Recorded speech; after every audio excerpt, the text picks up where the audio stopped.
Bonjour Okaya. Bonjour Grace. Bienvenue dans ce nouvel épisode de Kif Taras, le podcast qui saute à pieds joints dans les questions raciales. Ici, on parle d'asiatiques, d'arabes, de blancs, de noirs, de roms, tout ça sans complexe. Aujourd'hui dans Kif Taras, on est de nouveau en retour en studio et on a la grande chance d'avoir avec nous Mai Hua, notre invité du jour. Bonjour. Bonjour Mai. Et on va aborder son parcours. Alors on va attendre qu'elle arrête de rire parce que là, depuis tout à l'heure, elle apparemment... C'est nerveux. Oh non, pardon, excuse-moi. Je pensais qu'il y avait un truc drôle dans ce que je disais. Ah non. Tu es réalisatrice, vidéaste, color designer et blogueuse. Tu es la créatrice d'un film récit documentaire intitulé Les Rivières, terminé en 2019, dont on va parler ensemble. Merci d'être là pour Kif Taras. Merci à vous. Merci beaucoup de m'inviter. Je suis hyper heureuse. On est ravis. Merci. J'ai eu le plaisir de découvrir ton travail documentaire. C'est un très très beau film que j'ai découvert et une très très belle histoire dont on va parler. Alors Jessica, dans Kif Taras, nous avons un petit rituel. On demande à nos invités si elles se situent sur le plan racial. Par exemple, Grace est asiatique et moi je suis noire. Est-ce que toi, Mai, tu te situes ? Du coup, j'ai préparé ma réponse. Tu nous écoutes, c'est trop bien. J'ai préparé ma réponse pour venir parce qu'en fait, je me suis jamais positionnée au niveau racial. Ça m'a jamais traversé l'esprit et en même temps, je vois bien aujourd'hui que c'est au moins à minimum intéressant de me poser la question. Et ma réponse, c'est que je me suis toujours présentée comme française d'origine vietnamienne. Mais pour moi, ça voulait dire que ma culture, la culture de mes parents était vietnamienne et que du coup, j'étais culturellement métissée. Mais du coup, c'était pas racial. Pour moi, c'est pas un propos racial, c'est un propos vraiment culturel. Je me suis jamais sentie jaune, j'ai jamais eu de problème par rapport à ça. Évidemment qu'il y a eu du racisme parce qu'on me voyait comme asiatique ou comme jaune, qu'il y a eu Michel Leb, mais ça m'a jamais posé de problème. J'ai jamais eu de problème pour mes études, pour trouver un appart, pour trouver un mec, pour trouver un emprunt. Enfin, donc du coup, j'ai écouté votre épisode sur la blanchité et de ce côté-là, je suis blanche. Je suis clairement blanche. Ouais. Donc je me suis jamais posé la question jusqu'à la réalisation des rivières, et pas vraiment la réalisation en fait, mais la diffusion des rivières. Où là, je sens bien qu'il y a quelque chose qui, entre guillemets, coince, et où un film qui met en scène 4 femmes de culture vietnamienne, d'origine vietnamienne, et ben en fait, ça pose problème. Et quel problème ça pose ? Ça pose problème dans le sens où, d'un point de vue systémique, rien n'est là pour accueillir ce propos et pour le diffuser et pour le soutenir. Et en fait, c'est quelque chose de totalement nouveau pour moi parce que mon projet, il a toujours été dans l'ordre de l'intime. Donc j'essaie de comprendre ce qui intimement vibre chez moi, au-delà de mon passé, au-delà du passé de mes parents, au-delà de la transmission intergénérationnelle qui se fait de manière mécanique en fait. Et puis là, j'arrive dans un système qui est plus grand, qui est un système national, politique, et où donc le cheminement que j'ai fait jusqu'à maintenant va pouvoir m'aider, mais pour l'instant, c'était pas du tout mon propos. J'ai pas eu le CNC, ni au début, ni après. Donc le CNC, Centre National de la Cinématographie et de l'Image Animée, qui subventionne les films. Exactement. Et du coup, qui conditionne totalement en fait comment l'audiovisuel en France est produit et diffusé. Et donc, en fait, dans ce parcours, j'ai vachement de chance parce que je viens du digital. J'ai une communauté hyper bienveillante qui m'a donné confiance, qui a cru en mon projet, qui m'a dit mais vas-y, parce que ça fait 9 ans que j'ai ouvert ce blog et j'ai fait des centaines de vidéos sur ce blog. Et il y a un moment donné où ma communauté m'a dit vas-y, t'es prête pour un long. Vas-y, on t'attend sur un projet sur ta famille, parce que ça fait longtemps que tu la filmes. On sait que t'es prête, vas-y. Et ça m'a donné énormément de confiance, mais tout d'un coup, voilà, j'arrive sur un projet qui est plus grand que celui que ma communauté soutient. Et là, je vois bien que si j'avais été un homme blanc qui va susciter des discussions de fond avec son père, avec son fils, avec son grand-père qui va aller chercher à l'autre bout du monde, qui le renaît de ses cendres. Enfin, c'est ce qu'on nous on raconte dans notre histoire. Que ce film fait ses preuves dans le sens où les gens qui le voient sont émus, ça agite les familles, ça, voilà. Évidemment que le système aurait poussé ce projet. C'est un peu ce qu'a fait Eric Caravaca avec son film sur sa famille. Totalement, qui est un film magnifique. Très très beau film. Carré 35, qui d'ailleurs m'a donné beaucoup de foi dans mon projet, parce que j'étais en fin de parcours, mais j'avais encore beaucoup de choses à dépasser. Parce qu'en fait, c'est un acte de libération qui est hyper fort. Et en fait, c'est couche après couche après couche qu'on se rend compte que, ah oui, non mais là, en fait, je manquais de confiance. Et donc, il faut que je me libère de ça tout le temps. Et ce film m'a vachement aidée, quoi. Et effectivement, ce film, il a été soutenu. Il est sorti en salle. Il est sorti en salle et il est magnifique. Et il a eu le CNC, j'imagine. Ouais. Probablement. Mais du coup, et plus. Mais du coup, le propos n'est pas de dire que le projet Carré 35 ne vaut pas la peine d'être vu, ou que il est mauvais, ou qu'il est fait par une mauvaise personne. C'est cette question du privilège, quoi. C'est la perception qui est différente, en fait. Voilà. C'est-à-dire que moi, j'ai vu ce film en salle sans me poser de questions, mais en fait, maintenant que tu décris ton film de manière, en plaçant ton personnage par celui d'un homme blanc, j'ai pensé à celui-là et je me suis dit, c'est vrai que finalement, c'est un récit très très universel que tu livres. Ouais. Mais qui n'est pas perçu comme ça. Qui est perçu comme un film asiatique. Voilà, qui est perçu comme un film c'est bien grâce, tu mets les pieds dans le plat. Non, mais qui est effectivement... Un conte vietnamien, en fait, c'est. Si seulement, en fait. Parce que si c'était perçu comme un conte vietnamien, et ben peut-être qu'il y aurait une case préétablie qui pourrait l'amener à l'universel. Oui, genre film étranger. Film étranger, musique du monde et tout ça. Tu vois. Ouais. Là, c'est-à-dire qu'il y a une case dans laquelle le film est pensé. Mais ton film, en fait, se déroule juste pour que les gens situent. En fait, à partir de ton histoire, tu racontes l'histoire de plusieurs générations de femmes entre la France et le Vietnam. Voilà. Et donc, tu le racontes à la première personne. Exactement. Du coup, c'est un film qui est quand même situé essentiellement en France, bien qu'il y ait des liens assez forts avec le Vietnam, avec le passé, plusieurs générations. Mais lié à ta famille. Qui est lié à ma famille, qui est lié à... une quête sur l'individu en quête par rapport à son histoire personnelle, qui est une histoire, je pense, universelle, et qui est aussi une quête sur le féminin. Quand même, il y a une vraie quête sur qu'est-ce que ça veut dire être une femme, est-ce qu'on peut être une femme sans avoir peur d'être une femme. Donc il y a eu une vraie, pour moi, reconquête de mon histoire humaine et féminine. Mais c'est vrai que pour moi, il n'y avait pas un cheminement spécifique d'intersectionnalité, par exemple. J'avais pas comme dessin de montrer un parcours intersectionnel. Et je me le prends en pleine face aujourd'hui.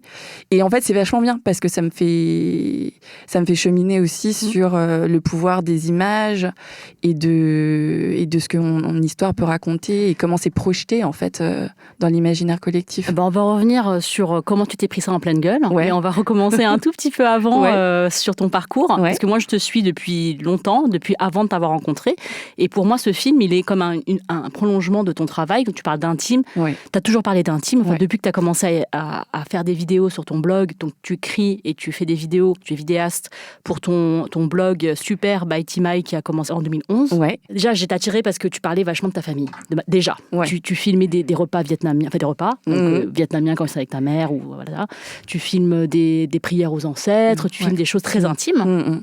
Et je me suis dit, moi, je me rappelle de cette anecdote, je m'étais dit, waouh, c'est super, c'est une fille. Et je voyais que les gens qui te suivaient étaient tous blancs, enfin blancs ou blanches, c'était des femmes. Des femmes, Et je me dis, waouh, en fait, dès qu'il y avait un truc hipster, hype, c'était tes copains. Je me dis, elle, en fait, elle parle des trucs viettes et tout le monde la trouve super et tous les blancs la trouvent super. Je dis, c'est génial. Comment elle fait? Mais c'est vrai que c'est marrant parce que, comment dire, moi j'ai vécu dans un village en banlieue parisienne où on était les seuls asiatiques du village. Ça ne nous a jamais posé de problème. On n'a jamais été les Chinois du coin. Jamais. J'ai vécu et grandi avec 2 frères, Maï, Lam et Anne. C'était Maï, Lam et Anne. Dans toute notre singularité, effectivement, il y avait Michel Leb, effectivement, il y avait des blagues sur nos yeux bridés, mais nous, on disait, bah ouais, mais toi, t'as les yeux ronds, c'est pas mieux. Et puis, en fait, on était morts de rire. Et c'était, comment dire, on était pris dans une singularité qui était intègre, il y avait une intégrité qui était respectée. Et donc, du coup, on n'était jamais réduit ou essentialisé au fait d'être jaune à face bridée, quoi. Tu t'es jamais senti humiliée, c'est ça ? Jamais. Et ce qu'il faut dire aussi, c'est que nous, les copains, la maison, c'était, ou nos maisons, parce mes parents ont été séparés après, c'était des lieux où il y avait vachement de vie sociale. Donc les copains, ils passaient, ils mangeaient avec nous, nos plats, ils voyaient l'hôtel des ancêtres. Donc on n'a jamais senti que c'était une limite. Ça a toujours étendu le regard de nos copains. Ça a toujours étendu l'horizon de notre sphère sociale. Et donc, quand j'ai commencé à bloguer, mon propos n'était pas du tout d'amener une culture asiatique dans la sphère blanche française, mais juste de dire qui j'étais, quoi. Ouais. C'était un projet très existentiel de dire, bah voilà qui je suis.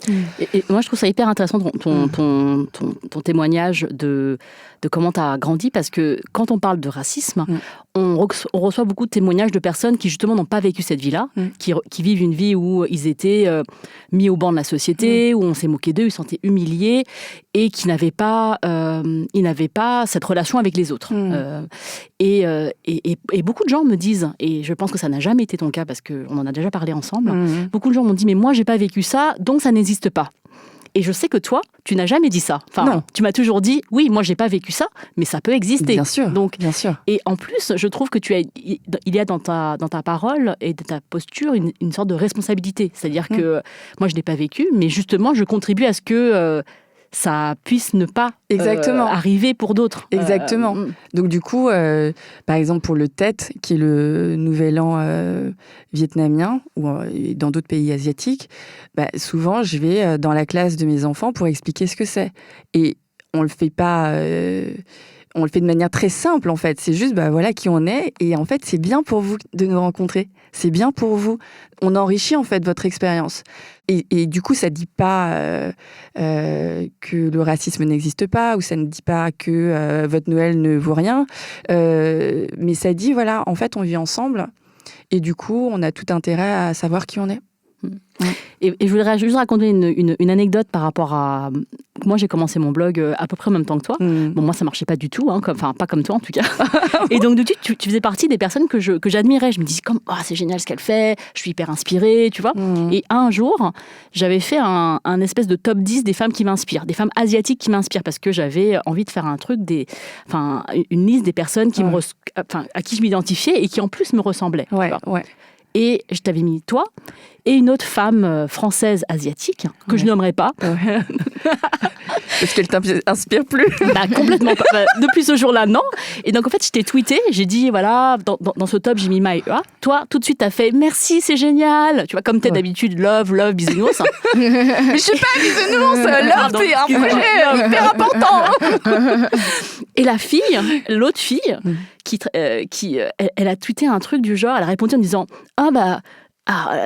je vois avec consternation que je suis dans un top asiatique de femmes françaises. Et elle dit, mais moi, je ne me suis jamais vue comme asiate. Et sa copine lui répond, ah non, mais moi, je t'ai jamais vue comme asiate.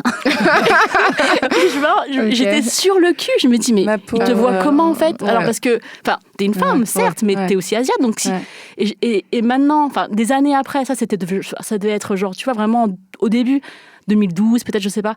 Et des années après, maintenant, je me rends compte que tout ça, ça a un sens, en fait. Bien sûr. C'est bizarre, c'est que même si l'expérience, elle se reconnaît pas dans la même expérience que toi, je veux dire, en France, dans le contexte français, dire qu'elle se voit pas comme asiatique, c'est bien sûr qu'on aspire tous à être vus dans notre humanité singulière, etc. Mais concrètement, du fait de l'histoire, il y a un traitement de notre travail, de notre humanité qui est celui-là, quoi. Et du coup, le nier, je trouve ça bizarre. Et à la limite, elle aurait pu dire, merci, tu vois, juste merci, quoi. Ouais, merci, ça va, tu vois.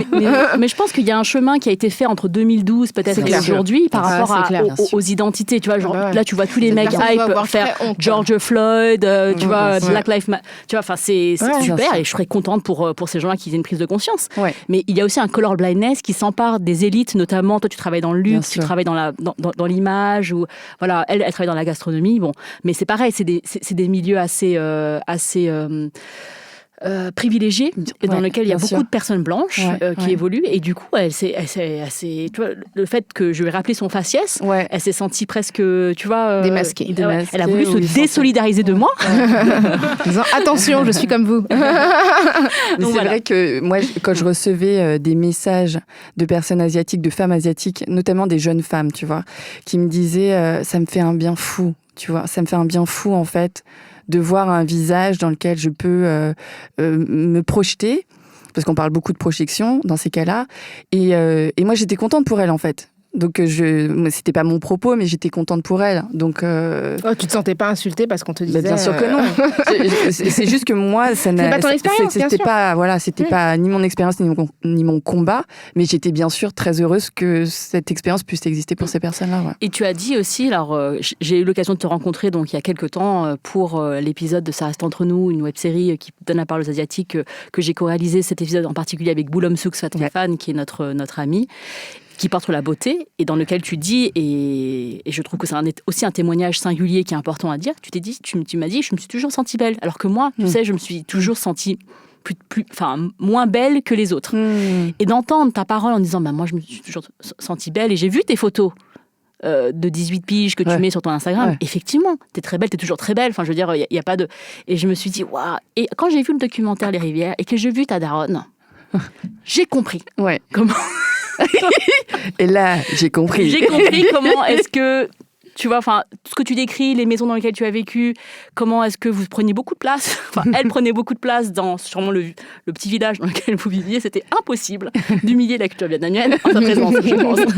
Mais du coup, j'ai compris aussi dans comment est-ce que c'est, tu vois, nos parcours, enfin, tu vois, physiquement, alors les gens ne te voient pas, mais physiquement, de dos, de dehors, on pourrait se dire qu'on est sœurs. Enfin, je veux dire, voilà, on a des cheveux bruns, longs, on est asiatiques toutes les deux. Mais vraiment, le parcours de l'une et de l'autre est très très différent. Et même le rapport en fait à l'identité. Complètement, totalement. Complètement différent. Et tu vois, le fait de rencontrer Grace et aussi toute une communauté de femmes asiatiques en France avec ce que fait Julie Amaïd sur Koi et les femmes Koi. Magazine Koi. Voilà, pour moi, c'est incroyablement riche de comprendre en fait que dans cette expérience asiatique, en fait, c'est très très lié à comment nos parents, les conditions dans lesquelles nos parents sont venus, c'est totalement lié. Nous, on était quand même dans une période où les Français sont allés chercher des boat people, ont bon an mal an accueilli les Vietnamiens. Moi, ma grand-mère, quand elle me parle de son arrivée en France, c'était une arrivée qui était compliquée parce que c'était compliqué. C'était en quelle année ta grand-mère ? Ça a dû être du coup dans les années début des années 60. Mais du coup, elle me dit, j'ai eu un métier, j'ai pu commencer à être serveuse, j'ai pu commencer à être assistante maternelle dans une crèche. Et moi, j'ai mis 30 ans avant de comprendre qu'il y avait un déclassement social, parce qu'elle était femme de diplomate, mais que dans son vécu, c'était un truc génial d'arriver en France et de pouvoir travailler et d'avoir son propre argent, son indépendance et une forme de dignité, quoi. Donc du coup, évidemment que ça crée des narrations sur qui on est. Si on a été accueilli, notre intégrité, notre dignité, elle n'a pas été mise à mal, elle n'a pas été mise à mal. Donc du coup, on a une forme de gratitude, alors qui peut donner aussi d'autres effets pervers. Tu vois, j'entendais que tu parlais plus Wolof. Moi, je parle plus vietnamien, c'était ma langue maternelle parce que, comme ton père, mon père s'est dit, Maï, elle parle pas assez bien vietnamien, pas assez bien français, pardon, donc on va arrêter de lui parler vietnamien. Mais nous, c'était recommandé. Hein. Je sais qu'à l'époque où j'ai grandi, c'était même recommandé. On recommandait en fait aux parents de ne pas parler leur langue d'origine parce qu'on disait que ça allait perturber les enfants. Mais vous le comprenez toutes les deux ? Ouais, parfaitement. Moi, je le comprends. J'ai un vietnamien d'un enfant de 5 ans, quoi. Moi, j'apprends des mots. En ce moment, avec la série Maîtresse d'un homme marié, je me rends compte, je me dis, parce qu'en fait, c'est que les échanges de parents, quoi. Là, j'apprends des mots d'adultes. C'est comme ça qu'on dit ça. Tout le vocabulaire autour de la sexualité, évidemment, c'est pas les trucs que transmettent les parents. Donc, j'apprends. Génial. Ta lignée de femme, c'est une lignée de femmes maudites.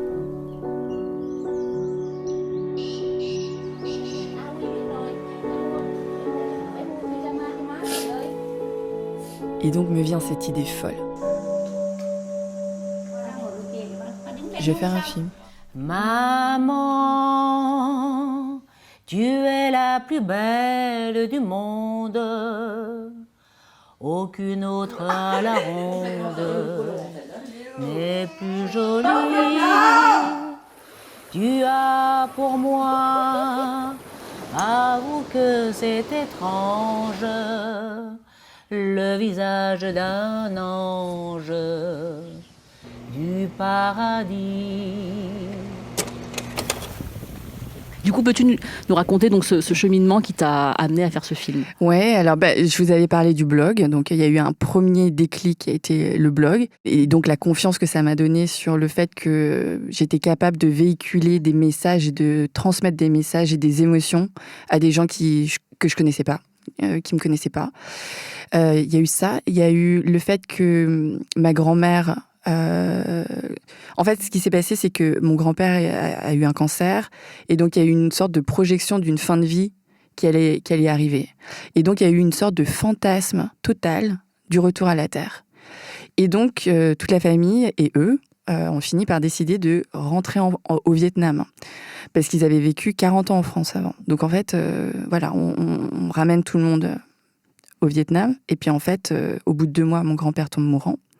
Et ma grand-mère, en fait, va vouloir rentrer tout de suite, sauf que mon grand-père était mourant, donc elle ne pouvait pas rentrer parce qu'on ne pouvait pas les séparer.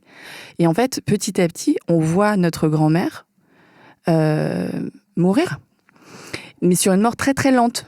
Et au bout de 4 ans, en fait, on se regarde avec maman et on se dit, mais au nom de quoi, en fait, on la laisse au Vietnam ? Si ce n'est pour être à côté d'un mari qui de toute façon ne peut pas rentrer. Mais pourquoi est-ce qu'on la sacrifie, en fait ? Et donc, il y a eu une sorte de prise de conscience très, très forte, puisqu'elle a toujours voulu rentrer, sauf qu'elle ne le pouvait pas. Et on la ramène. Le fait qu'on la ramène, qu'elle revienne chez elle dans un tissu familial, affectif, amical, et puis médical aussi, parce qu'en fait, ma mère, elle est docteure et guérisseuse, surtout. Et du coup... ma grand-mère, elle va renaître de manière spectaculaire. C'est-à-dire que on la ramène, elle marche à peine, elle ne parle plus, on doit la laver, etc. 2 mois plus tard, elle est en train de danser jusqu'à 2h du matin. Elle a un prétendant de 20 ans de moins qu'elle. Donc, un truc de fou. C'est-à-dire que on est en train de toucher à une réalité que tu peux pas inventer. Tu vois, on est sur au-delà du pensable, quoi. On est sur de l'impensable. Donc ça, c'est le 2e truc, ouais. Et il y a eu un 3e truc qui s'est produit 5 ans plus tôt, qui est que un de mes oncles m'a dit que je venais d'une lignée de femmes maudites. Et très violent comme parole, ça. Un truc de fou. Et en fait, il le dit avec un grand sourire et pour me rendre service. C'est-à-dire que... Non mais, je me rappelle de la scène qui maintenant me paraît totalement folle. Mais en fait, c'était le fameux moment où on ramène mes grands-parents. Je viens de me séparer du père de nos enfants. Donc, je suis très, très fragilisée par cette double situation. Et mon oncle arrive, prend un papier A4. Il me dit, c'est normal, en fait. Et puis là, il me fait un arbre généalogique que j'ai recréé dans le film pour m'expliquer pourquoi j'étais dans cette situation. Et en fait, la démonstration était parfaite. Et pour moi, c'était m'expliquer d'où je venais, quelle allait être ma trajectoire et celle de ma fille. Parce que c'était, tu viens d'une lignée de femmes maudites pour telle et telle et telle raison. Et en fait, ça fait totalement sens. Et du coup, ces 3 choses-là m'ont mise en mouvement parce que je ne pouvais plus faire autrement. Et après, des thérapies, et du yoga, et de la méditation, et tout ce que vous voulez, je sens que le truc est toujours là. Il y a toujours quelque chose qui s'agite. Et du coup, je joue mon va-tout, je vais faire un film. Voilà. Et ce que je trouve intéressant, c'est que tu abordes des sujets quand même très, très intimes et très douloureux, notamment toute la question de la communication intrafamiliale, des secrets de famille, des traumatismes qui se baladent de génération en génération, des non-dits, et aussi tout ce qui est relatif aux violences sexistes, aux violences précoloniales ou postcoloniales, puis à l'échec aussi par rapport au rapport qu'on peut avoir avec sa terre natale. Est-ce que toi, en racontant l'histoire de ta famille, tu avais la conscience de porter des sujets qui étaient des sujets en fait très très communs dans les familles, en même temps auxquels beaucoup de personnes pouvaient s'identifier?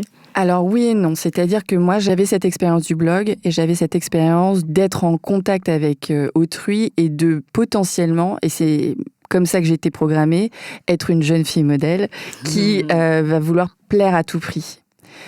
Et moi, c'était vraiment le piège dans lequel je devais pas tomber. Il fallait vraiment que je sois au plus près de cette histoire intime et de mon ventre, quoi. Donc, du coup, il a fallu que je me ferme à tout ça. Mais évidemment, au bout d'un moment, ça n'a pas été possible dans le sens où il me fallait me cultiver pour comprendre comment ça fonctionne, la mémoire transgénérationnelle, comment ça fonctionne, l'exil, et du coup, me documenter sur ces thématiques-là. Et donc, du coup, c'est aussi en me cultivant sur des choses qui sont dites comme universelles que j'ai pu réaliser mon film. T'avais la conscience de cette portée, en fait, du film au-delà de l'histoire de ta famille ? Mais après, non, j'avais pas la conscience que le film allait parler autant aux gens qui le voyaient. Ça, j'avais pas conscience parce que il fallait pas que je prenne ça en compte dans mon équation. Bien sûr. Ouais. Et comment ta mère, qui est dans le film, et ta fille qui est aussi dans le film, et ta grand-mère qui était là quand tu as fait le film et qui était terminé, comment ces femmes de ta famille, elles ont accueilli ce film ? Est-ce que c'était horrible? On dirait que tu t'en es remise. Non, on s'en est super remise. C'est-à-dire qu'en fait, ce film, en fait, c'était vraiment à la vie, à la mort. C'était à la vie, à la mort pour moi, mais aussi pour tout le système familial qui était en train de mourir. Enfin, qui était déjà mort, en fait. Parce que ce qui nous reliait, c'était beaucoup d'amour, mais des dysfonctionnements qui étaient tels que ça nous est tous clamsé, quoi. Donc, du coup, il fallait détruire ce système familial. Et du coup, on l'a fait, quoi. Mais évidemment que dans ce cas-là, et c'est ce qu'on est en train de lire sur un projet plus global de société et d'humanité, ce système, il n'est possible que si le silence se fait. Et donc, faire un film, évidemment, que le partager, etc., c'est noyauter tout le système depuis l'intérieur, quoi. Et comment elles ont réagi, du coup ? Du coup, pour ma mère, ça a été très, très dur parce que y avait on avait des systèmes de loyauté, en fait, qui sont super bien ficelés. C'est un système qui perdure depuis des siècles et des siècles. Pourquoi ? Parce que c'est super bien ficelé, ce truc. Donc, ça a été très dur et en même temps, ça a été une libération parce que c'était un travail qu'elle a entamé, parce qu'elle a entamé beaucoup de thérapie, une libération de la parole dans la famille, dans notre fratrie aussi, qui a fait que nous, on a pu prendre le relais et aller beaucoup plus loin que ce qu'elle n'avait fait. Mais tout ça n'aurait pas été possible si on n'avait pas été toutes les quatre, quoi. Donc, en fait, c'est l'union fait la force, mais en même temps, on n'avait pas prévu ce dans quoi on s'était engagé, parce que je pense qu'on voit assez bien dans le film que ma mère, elle est tout à fait opérationnelle pour être filmée, il n'y a aucun problème pour ça. Mais tout ce que ça révélait de nous, ça, on n'était pas du tout prêt à le voir. Et du coup, il a fallu dépasser beaucoup de peur, beaucoup d'ego, mais ça s'est fait, ouais. Moi, quand j'ai vu le film, comme beaucoup de gens, j'ai remarqué, j'ai beaucoup pleuré. Ouais. Et je ne crois pas au même moment que les autres, parce que je pense que chacun pleure au moment qui la touche. Déjà, moi, je trouve que ta mère, c'est à la fois une antithèse de la mère et l'incarnation de la mère. Ouais. Tu vois, c'est-à-dire que moi, en tant que mère asiatique, moi, ma mère, elle disait rien, elle parlait pas. Ta mère, elle parle tout le temps. Tu vois, elle prend de l'espace. Elle prend beaucoup d'espace. Et vraiment, tu vois, déjà, rien que de voir une mère différente de l'archétype de ce qu'on m'avait toujours... Parce que moi, non seulement ma mère ne parle pas, mais ma tante ne parle pas.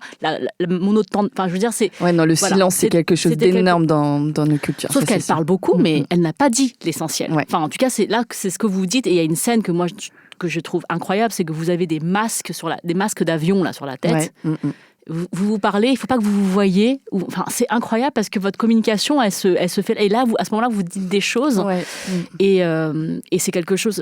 Et là, évidemment, moi, dans ma famille, donc spoiler alert, elle parle d'un. Enfin, c'est pas à ce moment-là, mais on parle d'inceste dans ce film. Et évidemment, l'inceste, c'est quelque chose qui est très présent dans les familles. Et je pense que dans les familles asiatiques, comme dans toutes les familles, il y a aussi ce spectre qui est là. D'ailleurs, moi, tu sais, quand j'étais petite, j'avais jamais le droit de faire des soirées pyjama. Mais parce que mes parents étaient stricts, ça c'est sûr. Mais j'avais même pas le droit de dormir chez mes oncles et tantes. Ah ouais. C'est-à-dire que les frères de mon père et les frères de ma mère. Enfin voilà, j'avais pas le droit. Et d'ailleurs, c'était pas que. Et parce que mon père disait, une fille convenable, elle dort chez elle. Ah ouais. Et d'ailleurs, c'était pas que les filles, parce que mon frère ne faisait pas de soirées pyjama. Donc c'était pas que ça. Ouais. Et ma tante, pendant très longtemps, son mari l'a abandonnée très tôt. Elle avait 2 enfants très petits et elle s'est jamais remariée. Et elle m'a toujours dit, et ça m'avait je me rappelle très bien, elle me dit, je me marie pas parce que je veux pas qu'ils aient un beau-père. Et en fait, elle disait pas. Et aujourd'hui, 40 ans, 50 ans après, je sais ce que ça... Enfin, je sais pas vraiment parce que je peux pas lui dire mais pourquoi t'as pas... C'est juste que maintenant, quand je vois ton film et que je remets... Je sais qu'il y a toujours eu des choses et qu'on ne dit pas ça aux enfants parce qu'on les protège. Alors qu'en fait, c'est le meilleur moyen de pas les protéger.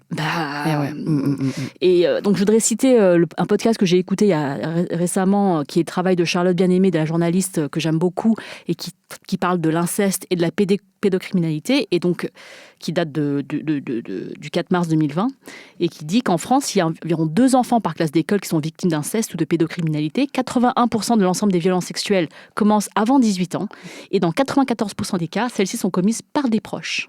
Bien sûr. Donc c'est des chiffres qui sont... atterrant. Et ce qui est atterrant aussi dans le podcast, c'est vraiment la question de l'impunité. C'est-à-dire que même quand les personnes sont identifiées, y compris par la police, parce qu'on a le cas d'un père, il y a une espèce de ok, ils sont convoqués, auditionnés, puis rentrez chez vous, salut quoi. Et on ne sépare pas les victimes des bourreaux. C'est-à-dire qu'on continue à se dire, vous pouvez y aller pour Pâques quand même. Et puis l'organisation familiale aussi qui se crée pour vraiment faire en sorte que ce tabou en fait ne surgisse jamais. Et donc pour la victime, toujours immergée dans un système hyper violent et n'a jamais la possibilité en fait de s'exprimer ni d'être soutenue par l'environnement. Et est-ce que le mouvement qui s'amplifie, toi, autour des violences sexistes et sexuelles, est-ce qu'il te touche et est-ce que tu es optimiste par rapport à tout ce qui se passe ? Bien sûr, ouais, je suis très optimiste. Si vous voulez, je pense que vous avez senti depuis MeToo, mais tout ce qu'on a appris, tout ce qu'on a, c'est hallucinant. Moi, la première, puisque le projet était pré-MeToo, mais évidemment qu'il a une autre portée avec voilà ce dont on parlait au début de l'émission, du système dans lequel on est, et le système en crise dans lequel on est, et la crise qu'on provoque avec notre prise de parole. Donc, bien sûr que ça me touche énormément. Et moi, comment dire, j'ai l'impression qu'on est dans un moment de croissance personnelle, même spirituelle, et politique. Simplement, évidemment, que moi je l'ai vu, là on en parlait avec les conflits qu'il y avait avec ma mère sur le film, c'était d'un côté, ma mère elle me disait non, et d'un autre côté elle me disait il faut que tu ailles plus loin. Donc c'était toujours une chose puis une autre, et puis à la fin, ça perce parce que ça fait sens, en fait. Et une fois que tu as vu que l'ancien système ne fait pas sens, il y a un ordre des choses, en fait. Tu es obligé d'avancer. Et c'est ce qui est en train de se passer, je pense. Et oui, je sais juste que je mesure à quel point les résistances sont fortes. Mais ce ne sont que des résistances, ça ne veut pas dire que ça ne va pas se faire. Avec tout ce qu'on a dit, est-ce que donc vous pensez que Les Rivières est un film asiatique ? C'est donc ça la question. Parce que je lis sur ton site avec tristesse que le film n'a pas trouvé de distributeur. Ouais. Et seule votre bouche à oreille et votre bienveillance lui permettront d'exister. Ouais. Donc déjà, moi, quand tu m'as dit que tu n'avais pas trouvé de distribution en salle, j'étais vraiment déçue pour toi. Et en même temps, je me suis dit, mais avec son réseau, tous les gens, tout ce qu'elle fait, tous les gens qu'elle connaît, si elle n'y arrive pas, et ben en fait, qui y arrive en vrai ? Non, mais c'est que je me suis dit, et donc, évidemment qu'il y a du Vietnam dans ce film, il y a vraiment beaucoup de Vietnam. Ouais. Il y a des dialogues en vietnamien que tu as sous-titrés. Il y a évidemment... des traditions, et les coupoutures, je veux dire, c'est un film qui parle de Vietnam. Oui, mais pas que ça. Mais chaque famille a ses propres traditions. C'est-à-dire qu'il y a plein de familles qui ont des modes de vie dans lesquels la plupart des gens ne se reconnaissent pas, et ça n'empêche pas qu'on considère que certaines familles ont une portée soi-disant, entre guillemets, plus universelle que d'autres. Oui, et puis je pense que le cinéma, ça doit rester quand même un art de l'altérité. C'est-à-dire que si on va au cinéma uniquement pour voir le prolongement de soi-même, au secours, quoi. Ouais. Donc, il y a un moment donné où il y a... pour ça, hein, Rokhaya. Ça s'appelle le cinéma français. Ils font des films sur eux-mêmes, entre eux, dans 3 rues à Paris, à peu près. Et toi, quand tu fais un film, ils disent que c'est niche. Non, mais c'est ça. Moi, j'ai entendu ça tellement de fois. C'est trop petit. c'est trop petit, votre film est trop petit. Et en fait, moi, il y a ce truc de légitimité qui nous colle tout le temps au basque, mais je n'ai pas d'expérience non plus dans le monde du cinéma. Donc moi, on me dit mon film est trop petit. Un professionnel me dit mon film est trop petit, je me dis bon il doit être trop petit quoi. Mais et puis il y en a 2, 3, 4 qui me le disent, je me dis bon vraiment il est trop petit. Effectivement, c'est un film qui est fait pour ma communauté, mais quand je reçois les messages, que ce soit des hommes ou des femmes d'ailleurs, qui me disent « Mais putain, j'ai pleuré pendant 3 heures, je ne sais pas pourquoi j'ai pleuré comme ça. J'ai appelé ma mère, je ne l'avais pas appelée depuis 3 ans. J'ai cheminé avec ma femme, avec ma fille, j'ai enfin compris ce que veut dire MeToo pour ma fille. » Enfin, où il y a vraiment quelque chose d'agissant et d'opérant dans l'intimité des gens. Je me dis c'est pas si petit que ça, quoi. Ou en tout cas, il va falloir qu'il y ait une place qui se fasse pour ça, pour un art qui est agissant et qui permet aux gens de cheminer et de passer des paliers de conscience. Et je ne crois pas que ce soit le but du cinéma français qui les pratique aujourd'hui. Ça ne veut pas dire qu'il n'y a pas de bons films français, évidemment. C'est pas le propos. Mais les rivières, elles ont contourné l'obstacle que lui reposait le cinéma français. Donc tu as trouvé des alternatives pour que les gens puissent voir le film. Bien sûr. Il n'est pas en salle, évidemment. mais il est en pas parce que je ne suis pas validée que mais ça pose quand même la question du financement et des moyens. Oui, parce que tu vois, si tu n'as pas le CNC, si tu n'as pas de distributeur, tu fais ton film avec des moyens beaucoup plus modestes et ça t'engage plus personnellement. Ça m'engage plus personnellement. Et puis, moi, je ne peux pas faire tu vois, je ne peux pas avoir un projet que Universal ou je ne sais pas quoi peut proposer. C'est-à-dire qu'il y a des compétences que je n'ai pas, il y a de la thune que je n'ai pas, il y a tout en fait. Donc évidemment que le projet il est fragilisé par ce manque de moyens, ça c'est l'évidence. Et comment tu pallies ça ? Eh bien écoute, je me bats, j'en parle aux gens, je demande de l'aide aussi. Ça aussi c'est nouveau pour moi. Il y a un truc dans la culture... dans mon éducation d'enfant d'immigrés vietnamiens, qui est, tu es dans un pays magnifique, tu es une femme, tu vas avoir ton bac C, et puis une mention, et puis tes diplômes, et tout va bien aller. Et c'est pas exactement ça qui se passe, mais c'est pas mal quand même, parce que du coup, mon frère a vécu au Vietnam pendant 8 ans, il y a un vrai système de censure, il y a un comité de censure. Mon film, il va certainement jamais passer le comité de censure là-bas. Pendant longtemps, ils n'ont pas eu Facebook, ils n'ont pas le droit de citer le gouvernement. Donc, je vois bien quand même que je suis dans un système qui permet quand même ça. Mais voilà, on a mis en place une VOD qui marche très bien. Il y a eu avant le Covid, il y a eu des projections au cinéma des Trois Luxembourg qui étaient pleines tout le temps. On fait des débats. Puis cette tournée va reprendre. Ça va reprendre. Et il y a aussi quelque chose que tu proposes qui est très intéressant sur ton site, c'est le livret. Ouais. Et tu encourages les gens à le voir en famille. Parce que c'est quand même... c'est l'histoire de 4 générations ensemble. Et du coup... c'est aussi bien de le voir avec d'autres générations, peut-être. Ouais, de le voir avec d'autres générations. Et donc, du coup, c'est validé. Ça marche aussi sur des Français, sur des Espagnols, sur des Japonais. Et tout le monde comprend. Parce qu'effectivement, peut-être qu'il y a quelque chose de plus universel que ça.